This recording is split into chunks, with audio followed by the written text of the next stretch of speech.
Pesbino, merci pour la fidélité de Bino Lissusou na Genor TV.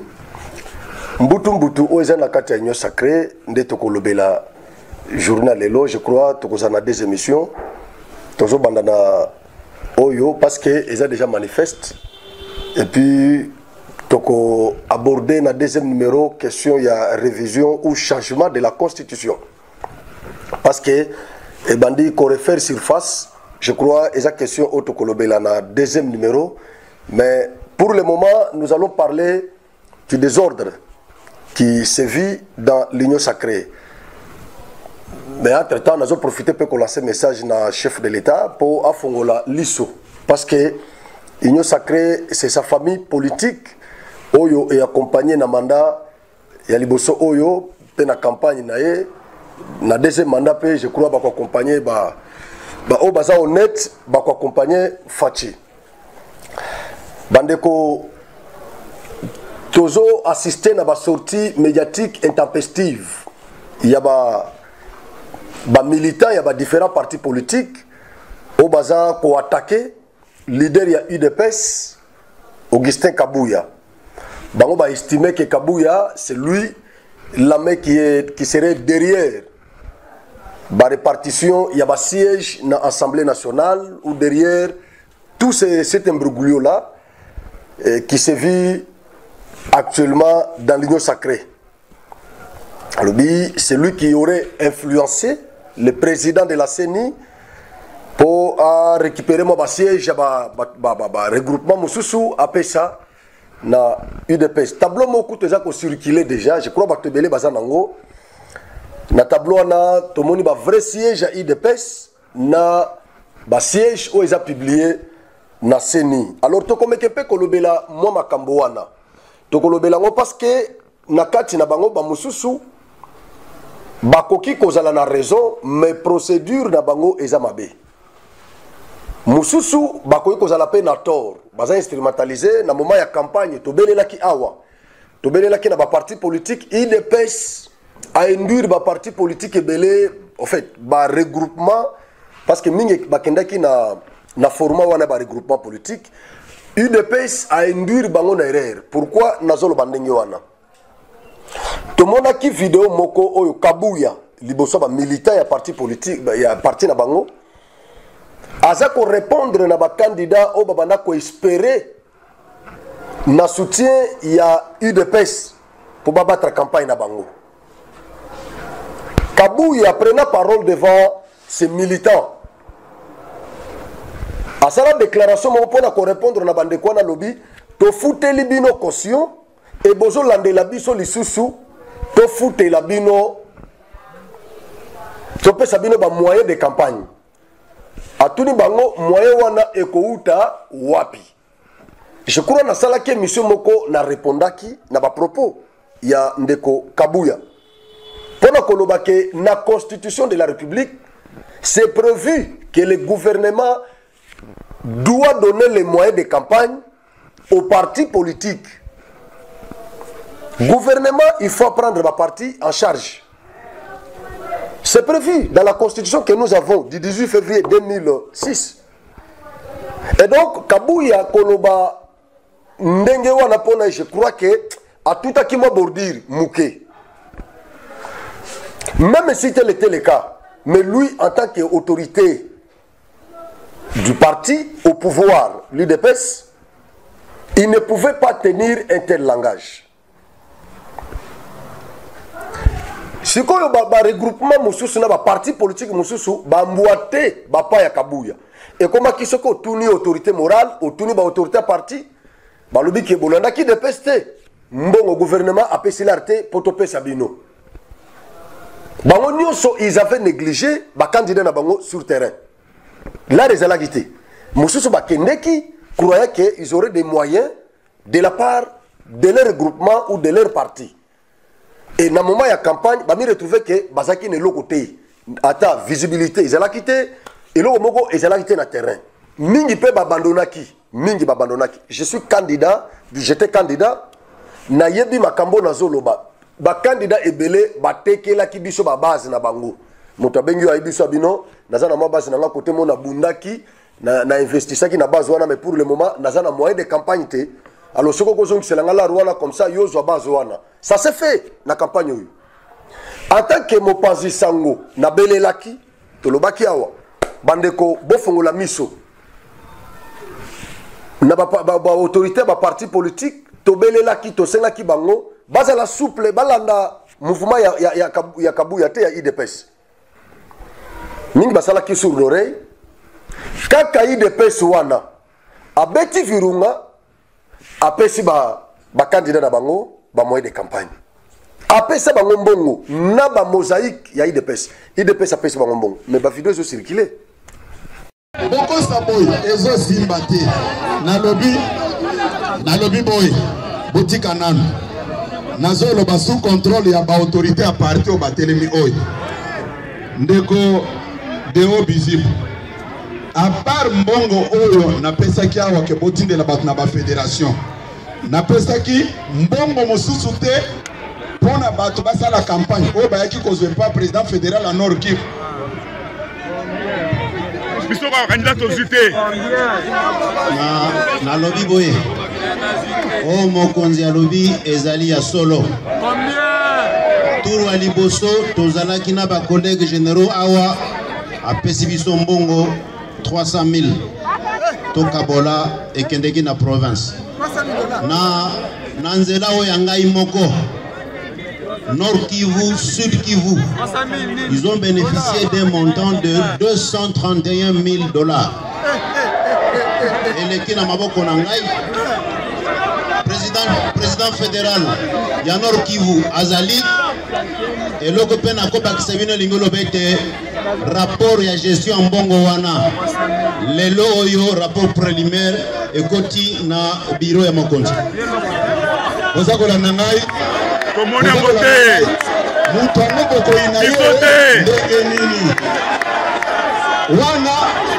wana ezaki na Sud Kivu bozokola na ngai soki tokei na Sankuru bozokola na ngai na kei kuna apart oyo elekanaki awa ndeko Asel ye wana c'est un avocat ebikolo.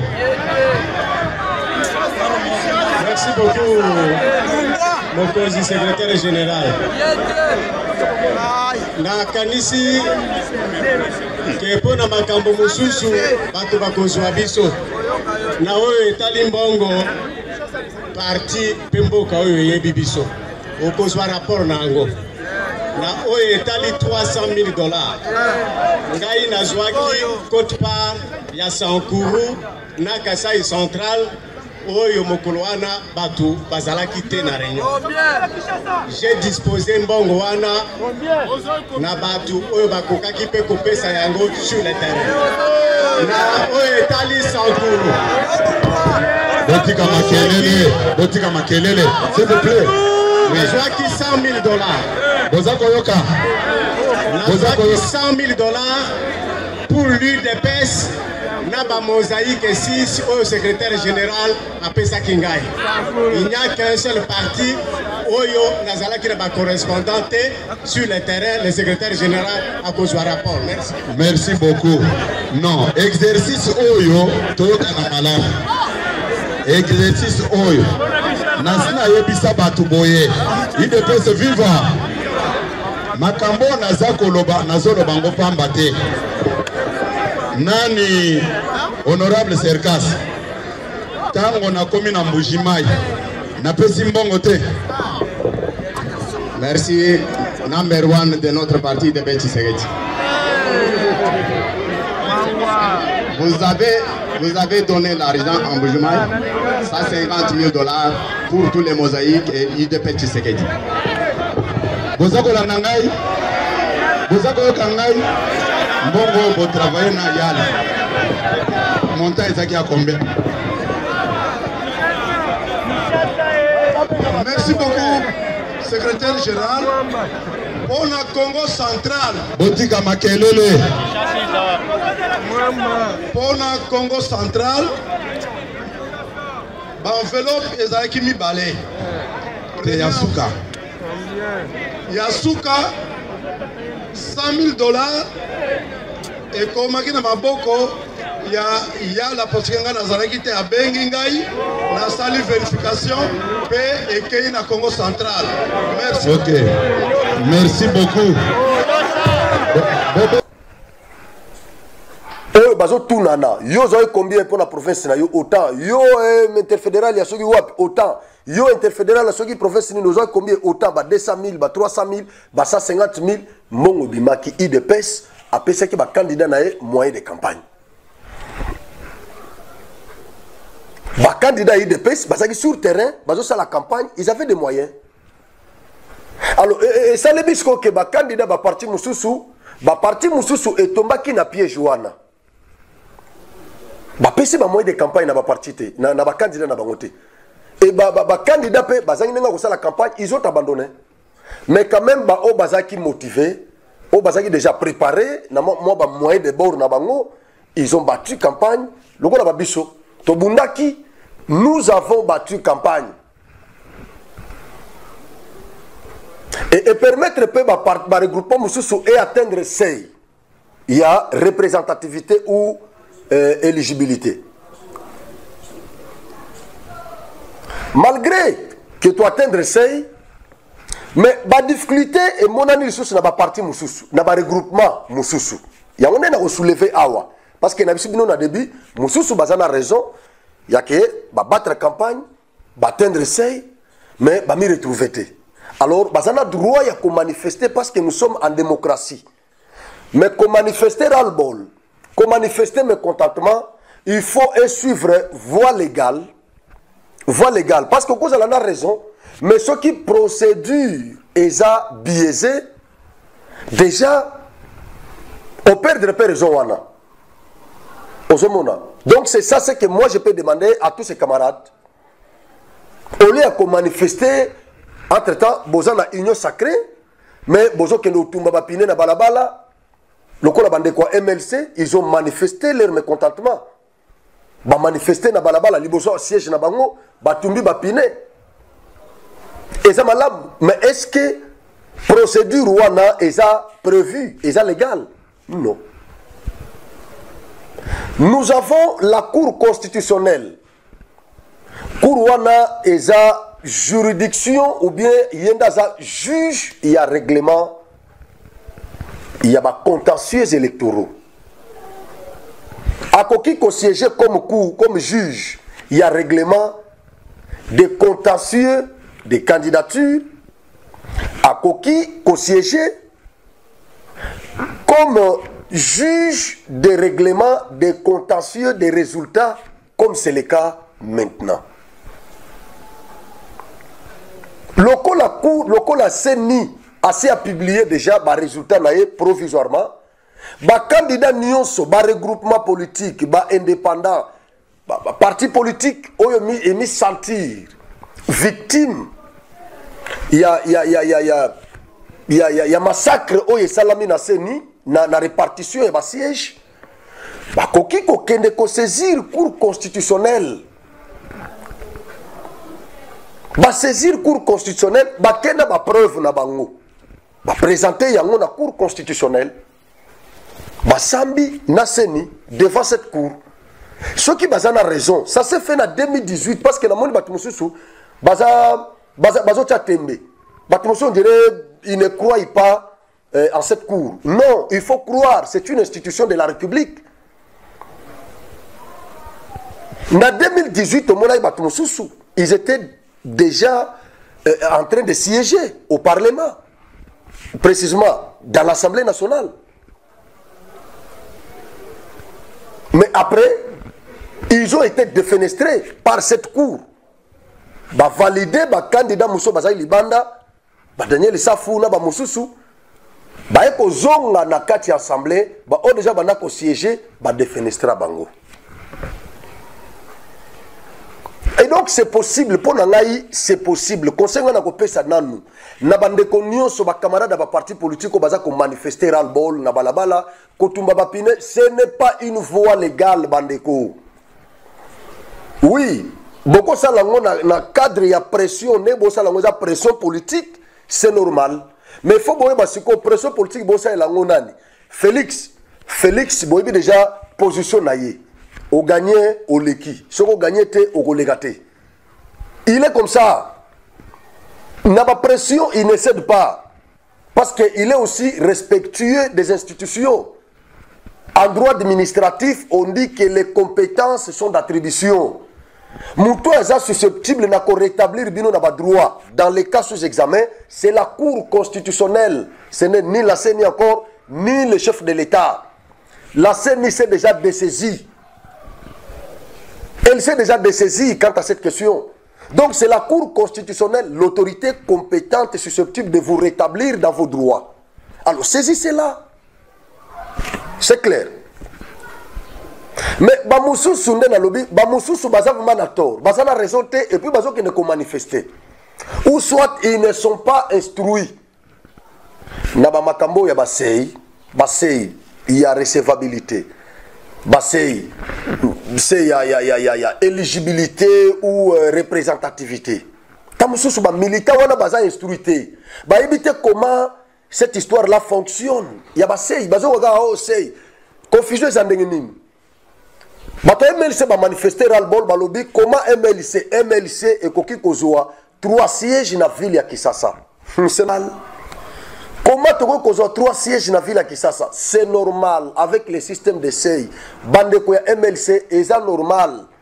Balobi comment camarade Nabisu Moko Abimina je ne sais pas ce qui 22 000 voix. Mais Abimina va voir une soana mais sous kanango na publication. C'est normal.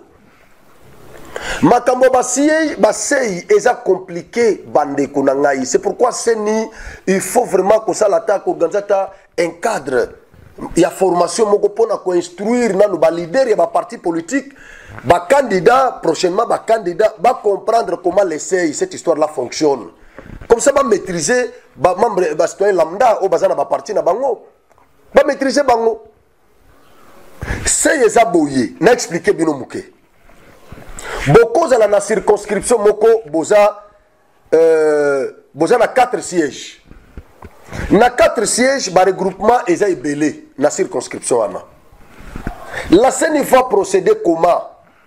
La première des choses, il faut CENI à partir il y a élection, il faut CENI ayeba nombre ya ba votants. Banani va voter parce que à l'issue de l'identification et l'enrôlement des électeurs, comme c'était le cas avec les opérations et enrôlement au Isalimi Kalatiao, tous les gens qui 43 000 quelque chose comme ça des enrôlés. Ce qu'il y a un moment il y a élection, vu la difficulté auto rencontrée. Imaginez que sa première expérience na biso kokende na élection à 4 niveaux. Au voté président, au voté député national, au voté député provincial, au voté na municipalité. Nyonso wana après obimisi bulletin okenango otie na urne. Opération de ko zota 4 à 5 minutes. To zota moyenne ya 4 minutes. Ce qu'on qui bat basa libanda ta 500 600. Zoa 4 minutes fois 500. Vous avez combien de minutes? Donc en termes d'heures, combien d'heures bogosala? C'est-à-dire au moins quel jour moi quand même ne calcule au Seigneur Salaki. Moi j'avais dénoncé ça. Na lobaki yango bien avant, même na moment il y a au babana ko discuter pour la vote il y a loi électorale oyo. J'avais soulevé ça. Na lobaki élection locale à tour à la 4 niveaux.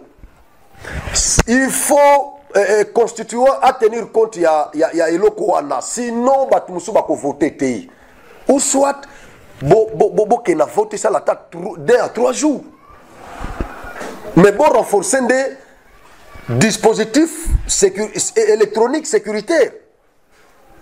Ba vanyo électronique nengezo kene na base de données ya CENI ba garder en bien et puis ba vérifier ndenge CENI ya ko senga sikoyo na bantenne nyoso CENI compilation et ça le matin na bantenne ya CENI compilation et kende ko ça le mandé na Kisasa au lieu na Mbujimai bazo compiler, na Kananga bazo compiler, na Mbandaka bazo compiler, Bandundu bazo compiler, après bazo ba résultat batindi na kini. Non, centre ya compilation il faut la ka moko na niveau national.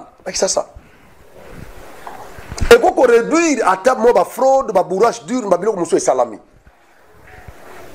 Nyoso wana batenaki compte na ngote. Alors esali ke 4 minutes multiplié par nombre, il y a des électeurs, il y a des bureaux, il y a CENI. Alors, et permettre à CENI d'organiser l'élection en un seul jour. Sans compter des désagréments électroniques, il y a des machines, tout ça, des batteries aussi là, nyosoana. Alors, et ça risque que déroger, parce que la loi électorale est une loi spéciale. Et qu'on déroger dans la loi Moussoussou. Il y a beaucoup, même constitution. Et ça dit que déroger loi électorale, mouké, qui si ce jour il y a vote. Et qui si koyo, et ça dit que nombre il y a électeurs, oyo, c'est ni enregistré qui. Ce qui 43 millions, quelque chose comme ça, d'électeurs. Bakoka qui ko voté. Parce qu'il y avait une inadéquation entre la loi électorale et ça qu'on déterminait heure il y a vote ou bien jour il y a vote. Mais réalité sur terrain, inadéquation totale. Loi est prévoir jour moko, réalité sur terrain et même on a 3 jours tikuna. Babaki si quelques heures, quelques jours. Et ça, c'est que Tomi retrouvé 18 votants, 18 millions de votants, au lieu de 43 millions enregistrés au départ. Alors, on a 18 millions, Basu 18 millions, 1% il y a 18 millions pour le législatif national, et ça. Je crois que c'était 17 millions, non, ce n'est pas 18 millions, 17 millions, voilà. 17 millions de votants, 17 millions. 1% à 17 millions, et ça, c'est que ils ont commis 170 000 voix. Donc, ceux qui vont atteindre 170 000 voix, ceux qui regroupement Nabino, na niveau national, et atteindre 170 000 voix, balobi ke bo atteindre c'est ya 1%. Ce qui bo na ba 360 000 voix na niveau national, balobi ke bo atteindre c'est na 2%. Si ko ndenge ni ba ko trouver quotient électoral. Bazozo sikoyo nombre ya ba voix au besoin na niveau national ou bien pourcentage ya c'est na bino. Bazo divisango na nombre ya ba siège na Assemblée nationale. Nombre ya siège ezali 500, mais dans les cas sous examen, tozana nona 447 sièges ozana no prévu parce que na ba circonscription mususu élection salamité. Lokola Bunagana, lokola ose na Kwamut élection salamité. Siko tomi retrouver na 477 sièges. Alors, bazozo siko nombre ya ba voix na bino na niveau national, ba diviser yango na nombre ya ba sièges o eza prévu. Ndebo kozwa quotient électoral. Boko ba siko nombre ya ba élu, ya ba sièges na bino o bino bozui. C'est comme ça que ça se calcule.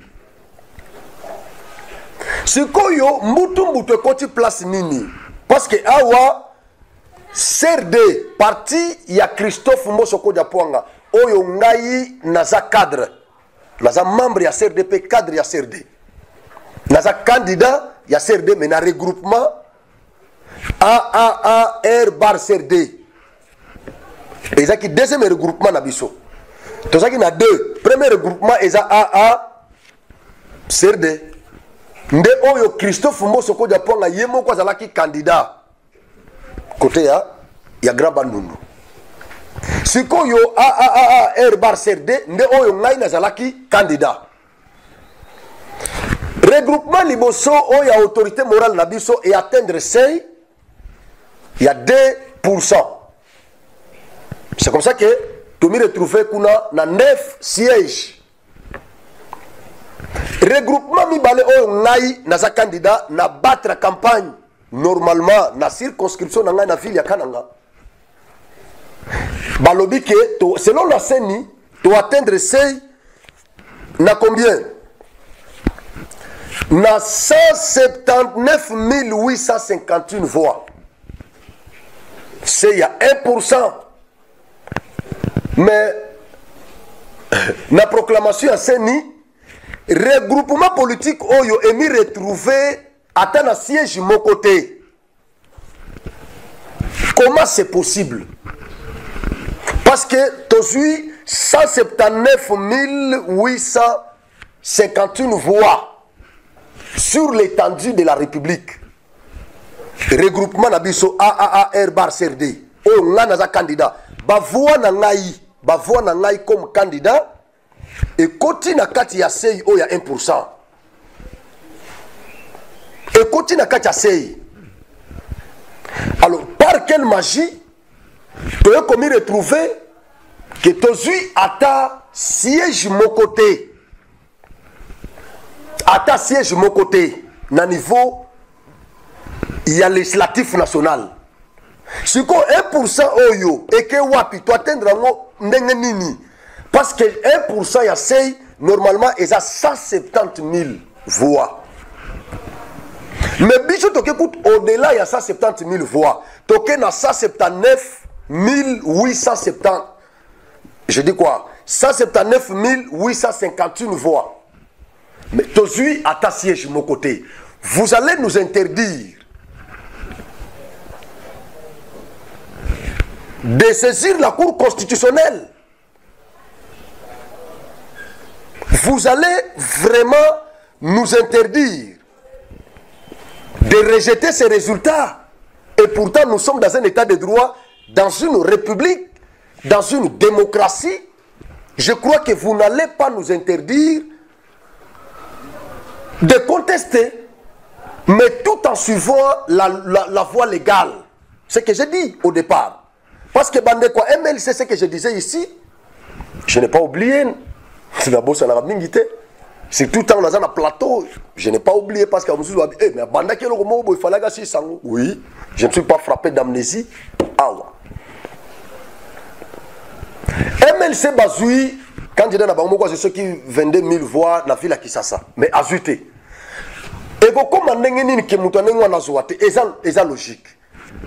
Ce qui va regroupement est belé et que ba siège où est prévu, le quoi la ville à Kisasa je crois na 11.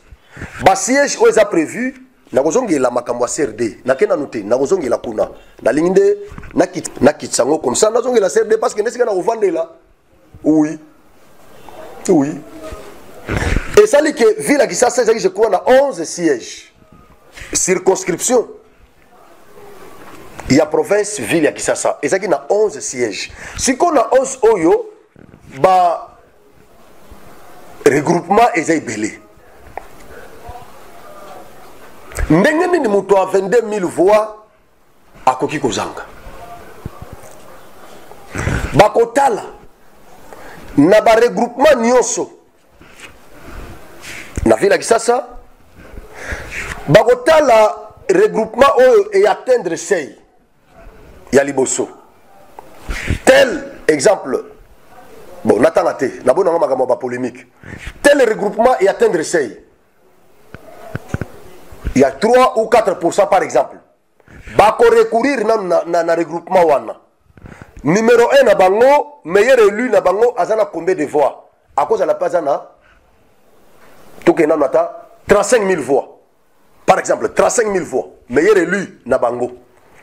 Sikoyo bakoti kananu meilleur élu wana te bakende kozwa élu ya MLC oyo aza na 22 000 voix non bakozwa nanu élu ya 30 000 voix il y a regroupement oyo et atteindre seuil ata na 3%. Bazuna nuye, balongoliye, babimisiye. Nazolo ba pobo comprendre que naza impartial. C'est-à-dire esika il y a qu'on reconnaître fort ya seni, je reconnais. Et si capé qu'on déplorer en tant que membre ya regroupement moko oyo eza victime na ko déplorer yango pe. Donc faut on que naza impartial. Nazo procéder tenenge ba opposant, bazo procéder parce que les opposants rejettent tout. Na ba notion élémentaire o ba yebi. Bien o ba yebi ndenge seni asala kana ba biloko ba sei. Na batu ya FCC o ba yebi ndenge batikela biso makambo sei ba yebi ba calcul wana bien. Mais tant bazo nga ko attaquer seni, ils oublient tout ça. Alors ba kozwana no o wana ba bimisiye. Batali sikoyo. Na ba regroupement mususu. Nani yango o yazo na ba voix likolo. O ya koza latana 29000. Bazuye pe babimisiye. Batali côté mususu. Nani yango koza la atana 28000. Ou bien ce que tombe que bato 29000 baza 2. Bakotala siko na âge qui est plus âgé. Bazuya âge wana batindikiye. Bake côté mususu, batali baluki lu qu'est-ce que mutu moko za susu na 29 quelque chose azate. Bako pe ko zongela mususu wana 29 wana au moins na regroupement moko babimi ata 3 parce que bazana bavona bango likolo. Bazuye pe lisusu babimi siye. Donc eko keneti 11 nyonso wana esili. Que Moutounabino y a 22 000 voix. Amikuti vraiment les colotés. Na Moutou ya souka candidat souka OEC na bimisi na circonscription wana 11e wana abimita mususu na 23 000. Mais Yabino a mis retrouvé na 22 000. Seni ya kotika o ya 23 000 wana pozo Yabino a 22 000 té. À cause de 23 000 abimisi il y a 22 000 atikali. C'est ça la procédure. Donc c'est comme ça que Yabino pas causant. Beaucoup qui ne peut bokei pour battre la campagne, beaucoup de voix, mais pour atteindre le PCI. Mais ça dit que la circonscription na bino, meilleur élu, basé belé, tant que bino peut ajouter, ça c'est normal. Si qu'on a son nan, si qu'on a cas, il y a CRD, il y a AAA, RCRD, n'attend non, n'attend déclaration nabiso. Nazolo banabiso parce que naza moko y a ba cadre ya CRD. La CRD remet en cause les résultats de la CENI et attend obtenir justice devant la Cour constitutionnelle. Vous comprenez? La CRD attend obtenir justice devant, pas dans la rue, non. Pas dans la rue, pas devant notre siège, non, du parti, non. Boke na bambole, na banal, na molar. Na ba station molar wana CRD zawana okomona jamais attroupement liboso ya siège ya CRD batumba bapine non, nous allons suivre la voie légale prévue par nos lois parce que constitution bisone to vota yango na référendum nous devons la respecter. Siko par quelle magie oyo natanga nanu na liste ebimi ba regroupement oyo et atteindre PC à 1%. Oyo ba mi retrouver quand même dans quelques sièges. Mais biso on peut atteindre PC à 1% net bango. Comment tu peux me retrouver sans même un siège? C'est là où les bas blessent. AAA R bar CRD 179 851 voix. C'est d'1%. Siège proclamé. 0. Nouvel élan, Adolphe Mouzito. 159 870 voix. C'est d'1%. 3 sièges proclamés par la CENI. 3 sièges. Par quelle magie, nouvel élan a eu 3 sièges, c'est il y a 1%, Oyo AAA, R bar CRD et atteindre paix, mais bisous aussi à ta siège mon côté. Mais nouvelle est là, il y a 3 sièges.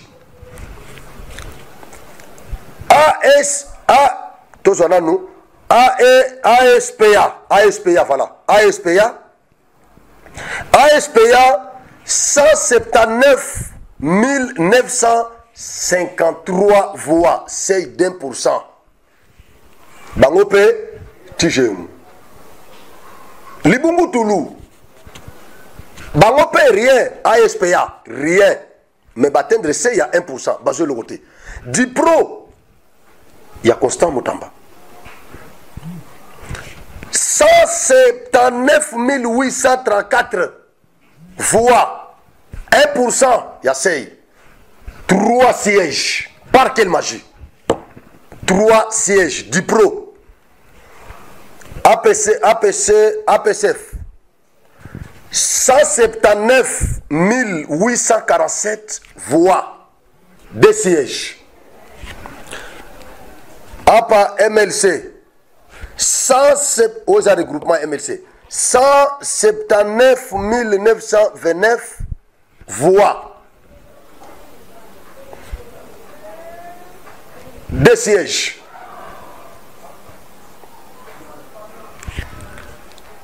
ADR. 179 877 voix exprimées. C'est 2%. 2 sièges. 2 sièges, 2 sièges, 2 sièges, 3 sièges, 3 sièges. Nous sommes dans le même lot là, d'essai d'1%. Alors, par quelle magie ces autres regroupements ont eu 2, 3 sièges et les regroupements de Christophe Mbosoko Diapouanga AAA, R bar CRD qui a aussi atteint le seuil d'1%. Ne s'est pas retrouvé. Par quelle magie? C'est là où le bas blesse. Ça devient compliqué ici, ça devient vraiment compliqué. Voilà pourquoi nous nous sommes arrogés le courage, en tant que de vrais démocrates, de saisir l'autorité compétente pour que nous soyons rétablis dans nos droits, c'est clair. Parce que la CRD veut dire la Convention pour la République et la démocratie. C'est-à-dire nous sommes appelés à travailler pour l'intérêt de la République tout en respectant les principes de la démocratie. Entre autres, cette cour-là représente la garantie du respect démocratique dans un état de droit. Juste quand vous voyez la cour, vous comprenez directement que nous sommes dans un état de droit, c'est-à-dire ici, la démocratie est respectée. Parce que quand quelqu'un se sent lésé quelque part, surtout en matière électorale, il n'a qu'à saisir la Cour constitutionnelle et cette dernière peut le rétablir dans ses droits. C'est légal. Voilà pourquoi nous avons pris cette décision de saisir la Cour. Ça ne veut pas dire que nous avons quitté l'Union sacrée. Non, nous sommes dans l'Union sacrée. Nous allons soutenir le chef de l'État. Chef de l'État, lui, n'est pas Kadima. Chef de l'État n'est pas le président de cette institution d'appui à la démocratie. Le chef de l'État lui-même est une institution, parce que nous en avons 4. Le président de la République est une institution à part entière. Il n'est pas une institution d'appui à la démocratie. Non, non. Ici, la décision a été prise par le président d'une institution d'appui à la démocratie. Alors, nous nous sommes sentis lésés. Voilà pourquoi nous voulons exercer notre droit là, de saisir, de déclencher l'action publique, parce que nous avons ça dans nos poches. Nous avons cette action publique. Nous voulons saisir l'autorité compétente, la juridiction compétente pour déclencher cette action publique, pour que nous soyons rétablis dans nos droits. C'est du bon droit. Alors, dans lancé message, na bandeko ya MLC, bandeko ya moi ba parti mususu ba regroupement mususu, oyo ils ont manifesté ras-le-bol, bazo attaquer Kabuya. Non, bozo lekisata pamba na ko attaquer Kabuya. Bozo lekisana bino tan pamba. Non, Kabuya n'est pour rien dans cette histoire.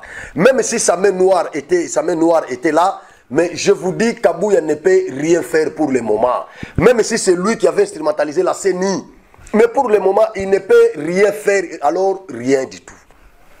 Même la CENI là, elle s'est déjà dessaisie. Saisissez la Cour constitutionnelle. Vous serez rétabli dans vos droits si vous avez raison. Merci beaucoup. Que Dieu vous bénisse. Retrouvons-nous au deuxième numéro.